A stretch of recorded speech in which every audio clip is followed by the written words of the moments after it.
बलूचिस्तान के शहर लोरालाई से गिदरोशिया पॉइंट के नुमाइंदा मलिक अमानत हुसैन काकज़ई की रिपोर्ट के मुताबिक डिप्टी कमिश्नर लोरालाई मीरान बलोच के हुक्म पर assistant commissioner Mehtar Yahya Khan Kakar, assistant commissioner Ajmal Khan Mandokhel की सरबराही में हुआ।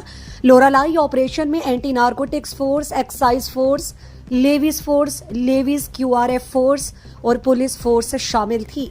लोरालाई ऑपरेशन मेख्तर के इलाका मोजा तरखा चीना के 60 एकड़ पर काश की गई पोस्ट की फसल के लिए लगाए गए 48 के करीब सोलर शीशे, 8 समरसेबल, 1 कन्वर्टर्स, बैटरियां वगैरह कब्जे में ले ली और दर्जन के करीब बोर्स में पत्थर वगैरह डालकर मुकम्मल नकारा बनाकर बंद कर दिया। जमींदारों के खिलाफ एक्साइज और नारकोटिक्स जल्द FIR का सिलसिला शुरू करेगी। लोरालाई इस मौके पर डिप्टी कमिश्नर लोरालाई मीरान बलोच ने कहा कि पोस्त की फसल की काश के खात्मे तक ऑपरेशन जारी रखा जाए।